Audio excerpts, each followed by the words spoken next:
Monseñor Cabrera, muy contentos de tenerte a ti, arzobispo de Monterrey, presidente de la Conferencia del Episcopado Mexicano, para inaugurar el Simposio Católico Virtual, algo único en estos momentos en la Iglesia. Estamos decenas de miles de católicos de todo el mundo congregados virtualmente, porque es la forma en la que podemos ahorita. Bienvenido, Monseñor. Qué bueno, me da mucho gusto encontrarme contigo y con todos aquellos que con mucho ánimo quieren escucharnos e intercambiar puntos de vista con todos nosotros. Muchas Es una gracias. buena oportunidad para darle una nueva dimensión a la palabra, porque el simposio es poner nuestra palabra en común. Ándale, exactamente. Y algo que a veces, pues como iglesia, de repente cada quien está muy ocupado en sus cosas. Ahorita estamos en medio de esta incertidumbre, de esta muerte, de estas diferentes cosas, uniéndonos para hacer luz allá afuera. Pero ¿qué te parece, Monseñor? Antes de comenzar, si nos ponemos en presencia de Dios. Excelente, Padre. Padre nuestro que estás en el cielo, santificado sea tu Sea tu nombre. nombre. Venga a Venga a nosotros tu nosotros tu reino. reino. Hágase Hágase tu tu voluntad, voluntad en la en la tierra tierra como en como en el el cielo. cielo.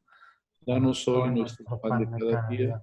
Perdona Perdona nuestras nuestras ofensas, ofensas, como como también nosotros nosotros perdonamos perdonamos a los que a nos los que nos ofenden. ofenden. No No nos nos dejes dejes caer en la tentación y y líbranos líbranos del del mal. mal. Amén. Amén.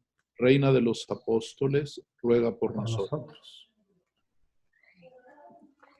Muy bien. Bueno, pues viene un día con muchas cosas. Vamos a tener durante estos días a 5, bueno, obispos de 5 diferentes países, a católicos reconocidos en diferentes áreas de evangelización, cantantes, formación, familia, empresarios católicos. Y pues bueno, yo creo que estas son de las cosas, quisiera empezar con esto, Monseñor, cosas, al ratito vamos a platicar con el padre Javier de la Torre, que es el encargado de comunicación, aparte canciller de la Arquidiócesis de Monterrey, pero quisiera que a lo mejor desde tu perspectiva, pues como encargado, uno por un lado, digo, jefe de los obispos, por así decirlo, ¿verdad? De México, pero también de esta iglesia local de Monterrey, ¿qué cosas has visto que estamos aprovechando como iglesia durante este tiempo de cuarentena? Y sobre ahí nos vamos, ¿no, Monseñor? Mira, Dios siempre escribe correctamente la historia, aunque a uno le pueda parecer sorpresiva y como que interrumpiera los proyectos que cada uno tiene. Pero esta cuarentena, con motivo del COVID-19, para mí es como un gran retiro espiritual, es un éxodo. Tenemos que salir de nosotros mismos y atrevernos a cruzar el desierto junto con el Señor. En el desierto, cuando Israel iba de Egipto a la tierra prometida, sin duda que hubo cosas tristes, negativas, problemáticas, tuvieron hambre, tuvieron sed, muchos murieron, pero sucedió un milagro, que el Señor habló. Y este es el gran regalo de esta cuarentena, que Dios nos está hablando, que Dios en este silencio interior nos permite escucharlo con serenidad, darle a Él la palabra, guardar silencio como Job. Mejor me tapo la boca para no decir insolencias. Y por eso creo yo que esta cuarentena, en medio del dolor y de la muerte, de la pérdida económica, de las dificultades en los hogares, Dios está diciendo una palabra para toda la humanidad y desde luego para nosotros, miembros de la iglesia. Esa es como la primera cosa. Y el hacer este éxodo tiene algo que para muchos es muy doloroso, que es siempre el ayuno. Cuando uno va por el desierto, hay privaciones, hay limitaciones, y una de ellas es la del pan. Ahora el pueblo, con mucha razón, está clamando y quiere el pan eucarístico. Nosotros les hemos dicho, tengan paciencia, Dios dará a cada uno en la medida que lo necesita. A mí me impresiona mucho lo que pasó en el Éxodo cuando el Señor les dio el maná.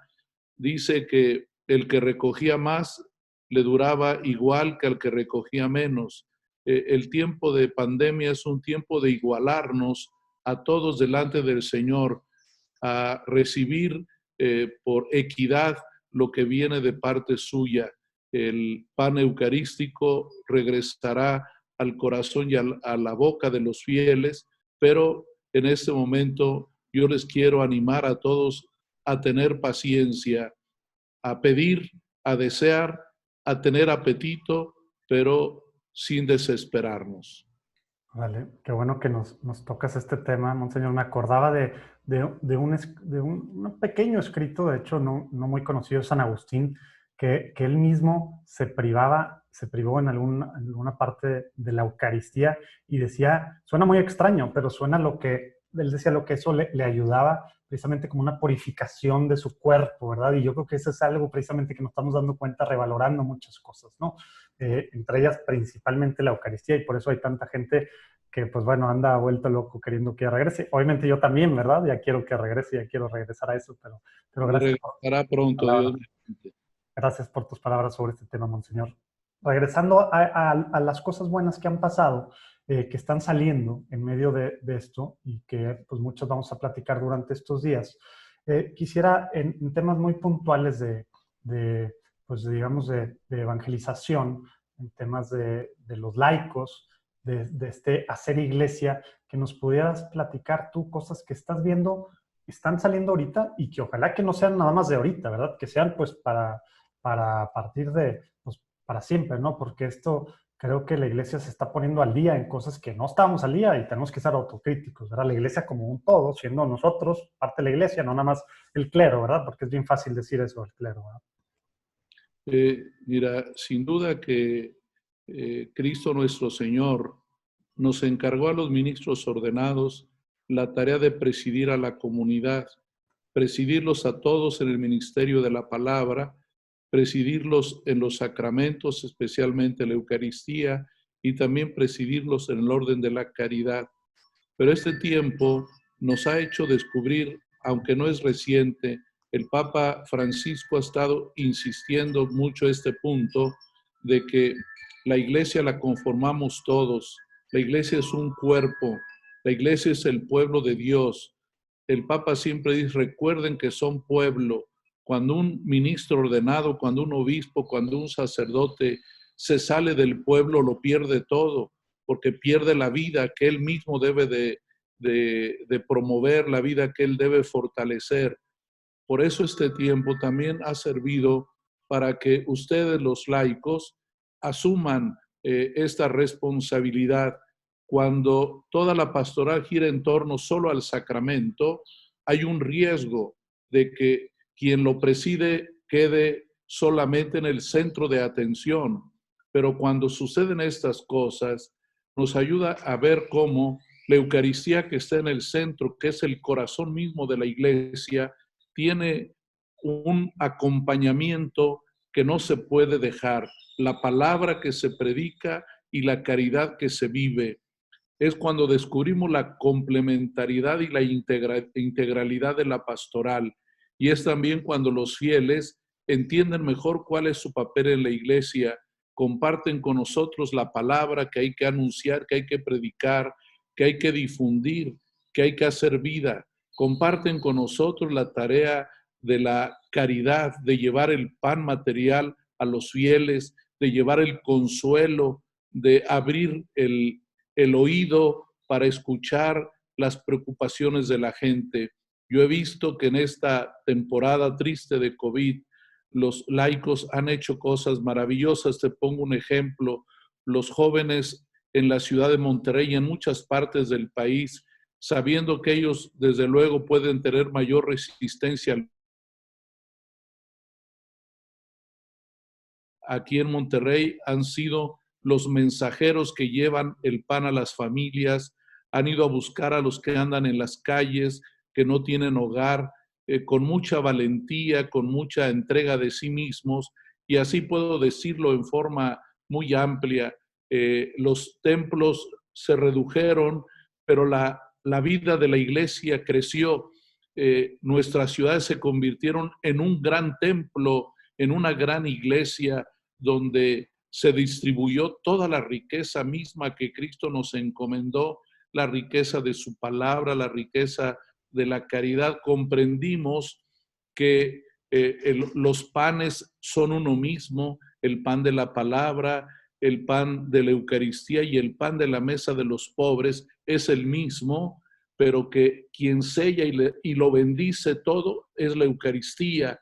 Por eso su centralidad, pero también su vertebración en toda la vida de la Iglesia es la caridad y la palabra, para mí el gran display de la Eucaristía. La Eucaristía tiene ese desarrollo, esa amplitud tan bella que nos lleva a la palabra de Dios, a las sagradas escrituras, y también nos lleva a la caridad. Me ha encantado cómo en todo el país las personas no han escatimado lo poco que tienen para compartirlo. La caridad que no ha venido solo de quienes tienen más, sino también de quienes tienen menos. Y esto manifiesta la gran riqueza espiritual del pueblo de Dios, no solo de los ministros de la iglesia, sino de todo el pueblo de Dios, hombres y mujeres. Los niños han estado formidables, las niñas, los jóvenes, la gente adulta, los hermanos mayores. Yo veo, por ejemplo, las hermanas religiosas de clausura están rezando por nosotros, no paran de rezar por la iglesia. Creo que se ha despertado la corresponsabilidad que siempre fue una invitación en la iglesia. Estoy yo sorprendido realmente de la bondad, de la generosidad del pueblo de Dios. Vale. Pues sí, digo, me imagino que desde tu punto, desde tu trinchera has visto demasiadas cosas padrísimas. A lo mejor nosotros vemos pues muy por encimita algunas cosas más cercanas, ¿no? Es que gracias por compartirnos esto, Monseñor. En este mismo tema que estás diciendo de las cosas que has visto durante este tiempo, como que normalmente en otras, a lo mejor llevamos un par de siglos que no tanto, pero la iglesia era punta de lanza, ¿verdad? Era en temas de innovación, en temas de arte, en temas pues, de educación, de formación, de todo estaba ahí, ¿no? Como que muchos dicen que eso es algo que dejamos de hacer este par de siglos pasados, ¿no? Ya pensando en esto, pensando con esto en mente y pensando en el después, ¿qué nos puedes decir para animarnos? ¿Qué ves tú para darle para adelante y volver a hacer eso a partir de esta época tan difícil que tú has dicho algunos ejemplos que han salido, ¿verdad? Pero que ojalá que no se queden en esta época, ¿verdad? ¿Qué podemos hacer para adelante, Monseñor? Mira, qué bueno que me hace esta pregunta. ¿Qué significa hoy el liderazgo de la Iglesia Católica, el liderazgo de sus ministros ordenados, el liderazgo de los fieles católicos?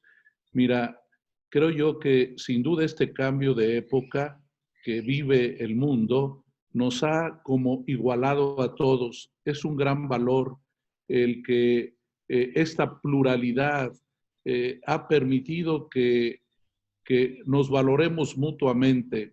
La Iglesia Católica ciertamente para muchos ha perdido el liderazgo de dirección de la sociedad en este mundo tan plural, donde la fe en Dios, la fe en Jesucristo, el valor de la institucionalidad de la religión ha sido modificada en el corazón y en el pensar de la gente. Hoy, como tú sabes, la gente se fija más en personas que en instituciones.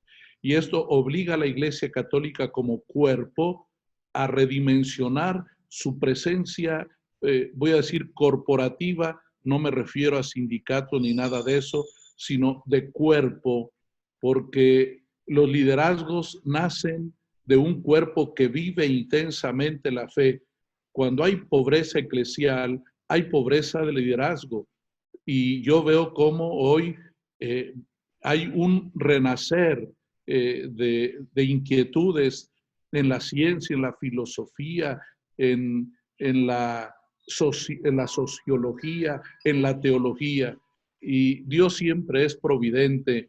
Mira que con todo, el Papa Francisco ha reivindicado un liderazgo no pretendido por él, sino un liderazgo que nace de la vida de la iglesia, de un papa que se atreve a decirle al mundo la verdad, que se atreve a invitar, no solamente a decir, a invitar, a sentirse parte. Es un papa que no divide el mundo entre buenos y malos. Es un papa que no divide el mundo entre inteligentes e ignorantes. Él mismo entra en la categoría de pecador, en la categoría de ser humano, de no pretender sus grandes títulos que los tiene y que los merece. Y este liderazgo que va desde la pequeñez es un liderazgo que hoy es más importante que cualquier otro, que es el liderazgo de Cristo, que lo explica muy bien San Pablo en la carta a los Filipenses. El Kyrios es el más pequeño, el último de todos, y allí quedó su grandeza en irse al último lugar. Y a veces nuestra comunidad tiene que aceptar el desprecio social también, esta crítica que viene del mundo y que nos hace mucho bien, nos permite vivir con nuestra verdad, que nunca se nos olvide que somos seres humanos, con una vocación sublime y grande, que Dios nos da una llamada al cielo, una llamada a la eternidad, pero también muy metidos en este mundo. Por eso el liderazgo hoy tiene nuevas facetas, nuevos perfiles que todos debemos entender. Hoy el que quiere ser líder desde la soberbia y líder desde la distancia no lo va a lograr. Hoy el líder emerge del gran árbol de la humanidad y así destacan los hombres buenos, los hombres santos, y por qué no valorar el liderazgo que el Papa Francisco está llevando adelante. Dios es providente, como te lo dije el otro día dialogando contigo, ¿quién iba a imaginar esta pandemia? Pero Dios prepara a su iglesia y nos dio a este Papa formidable para acompañar a la humanidad, porque eso es lo que el Papa ha hecho, acompañar, no dar instrucciones, no calificar, no culpar a nadie. No le has oído una sola palabra que esté culpando a un país de la pandemia, ni a un laboratorio, ni a ninguna política pública. Él simplemente dice, hay que estar cerca del que sufre, hay que estar cerca de los que han perdido un ser querido. Oye, Monseñor, y en el mundo digital, bueno, sobre el mundo digital que le llama Monseñor Munilla, que va a estar al ratito el sexto continente, eh, ¿qué ves tú hacia adelante para la iglesia, tomando en cuenta esto que platicabas, que ha pasado, que platicamos la otra vez, pues nos ha obligado a lo mejor como iglesia a ponernos al corriente, pero ¿qué ves tú hacia adelante en el mundo digital, virtual, para la iglesia en tema pensando evangelización, formación, la familia, que hemos visto también muchas cosas que están pasando, pues la iglesia misma, bueno, la iglesia local, el canal digital arquidiocesano tiene cosas padres para temas de familia y también pues empresas consagradas o empresas de empresarios católicos que a veces se nos olvida. ¿Qué ves tú la importancia de lo digital que la iglesia sí o sí pues ha tenido que pelar ahorita, ¿no? Mira, primero siempre una visión muy positiva de todo lo que es el mundo digital, de las nuevas tecnologías, siguiendo el decreto del Vaticano II de hace más de 50 años, ya decía, entre las cosas más maravillosas que hay están los medios de comunicación. Creo yo que primero una mirada positiva, no andar viéndole cosas demoníacas ni nada de eso, es una belleza de la inteligencia humana, que Dios es en último término el autor de esta grandeza tecnológica. Lo único que yo quisiera como apuntar es un sueño que tengo de que todos los católicos hagamos de nuestra palabra, de nuestra creatividad, como una grande armonía, que seamos música para el mundo en las tecnologías, que no haya bemoles sueltos, que no haya desentonados que dañen la belleza que es la comunicación. Por supuesto que tiene que coexistir lo bueno con lo no tan bueno, que tiene que haber verdades y también puede haber mentiras, El Papa ya nos habló sobre el riesgo de las fake news, de las cosas que tienen aparentemente verdad, pero son cápsulas negativas. Pero creo yo que podemos los católicos, laicos, sacerdotes, obispos, llevar una grande armonía en torno a nuestro director general de la comunicación, que es el Papa.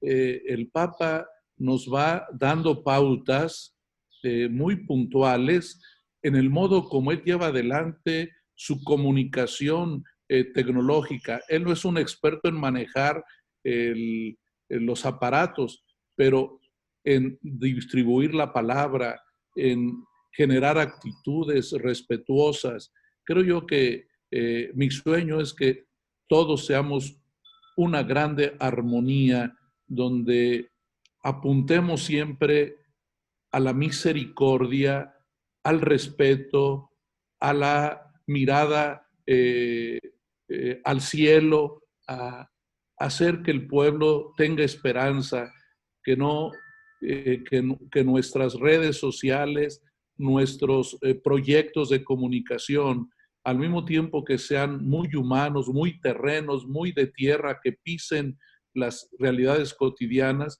también puedan trascender y generar el sueño de toda predicación, que es que las personas quieran estar con Dios en el cielo.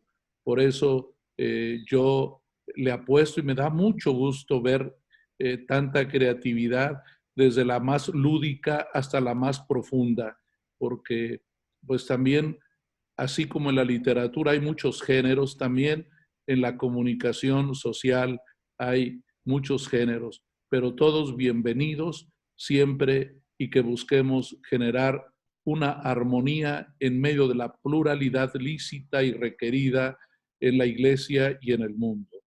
Órale, padrísimas palabras, monseñor.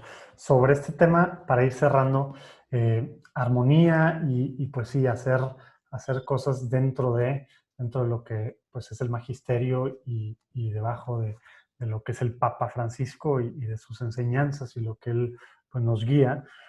Quisiera yo también unas cosas que yo he visto, y bueno, aquí en este simposio estos próximos días es un pequeñito ejemplo de eso, pero se han visto muchos ejemplos y quisiera que nos dijera algo sobre esto de el hacer iglesia, ¿no? Porque a veces habíamos visto, siendo autocríticos también, una de las cosas, pues yo estoy en mi apostolado, yo en mi movimiento, estoy en mi parroquia, yo en mi iglesia local esta, y se nos olvidaba a veces que somos una sola iglesia y el Papa ha llevado a la iglesia a cuestas este tiempo.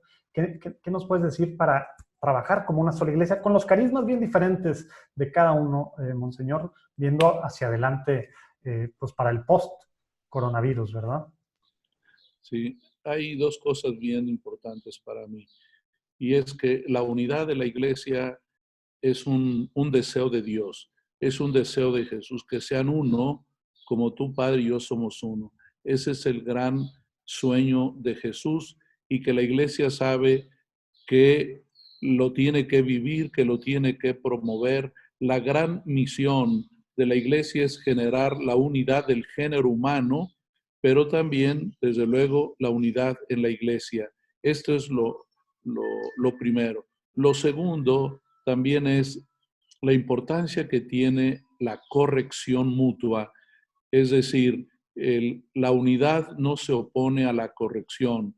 El Evangelio de hoy, que por otro lado me da gusto que la entrevista haya sido el 13 de mayo, hoy celebramos Nuestra Señora de Fátima, el llamado a la conversión, el llamado a la corrección. El mismo Jesús dice, al sarmiento que está junto a mí, el Padre lo poda. A veces está este arte de corregir, de decir lo que está mal, lo que hacemos mal. A la iglesia le hace mucho bien, a nosotros los pastores, aunque a veces nos duela, es necesario corregir. Es como cuando hay una herida que se está contaminando, hay que limpiarla, y toda limpieza es dolorosa. Los medios de comunicación son parte de este proyecto de unidad. Cuánto bien hace un buen periodista, un buen laico que nos señala dónde hay errores gravísimos, dónde hay pecados que deben de corregirse. Los niños en Fátima vieron ese escenario tan duro del pecado, el infierno, pero también la Virgen les permitió ver el lado positivo, el llamado amoroso a la corrección. Creo que a la Iglesia le hace falta a veces la poda, le hace falta a veces la corrección, y que el Papa Francisco ha sido para mí un gran maestro de la búsqueda de la unidad, pero también nos ha dicho la verdad y nos ha exigido corregirnos. Yo creo que este es lo bonito, pues, el proyecto de unidad, que no es decirle sí a todo, sino saber valorar lo que está bien y corregir aquello que no va como lo quiere Dios en sus mandamientos. Excelente. Pues ojalá que nos quedemos con estas palabras para quedarnos haciendo iglesia y dentro de la iglesia, ¿verdad? Porque luego hay algunos que queremos ser más católicos que el Papa, como dicen por ahí, ¿verdad? Y ahorita, pues bueno, hay de todo, pero eso también vamos a platicar mañana con Rodrigo Guerra y con también en otro diálogo con Rafa Piña, apologeta, que va a tocar algunos de estos temas. Monseñor, muchas gracias por tu tiempo, gracias a los que han estado en este diálogo para inaugurar el Simposio Católico Virtual, y te voy a pedir que por favor nos des la bendición a todos los que estamos pues viendo este diálogo, Monseñor, y a todos los que vamos a ser parte del simposio. El Señor esté con ustedes. Con tu espíritu. Y la bendición de Dios Todopoderoso, Padre, Hijo y Espíritu Santo descienda sobre ustedes. Gracias por escucharme, y no dejen, como lo pide el Papa y lo tenemos que pedir todo, es que recen por nosotros, que oren por nosotros, porque la Iglesia y cada uno de nosotros necesitamos el soporte de la oración. Muchas gracias. Gracias, Monseñor. Gracias a todos. Nos vamos a la próxima conferencia. Dios los bendiga. Dios te bendiga, Monseñor. Gracias.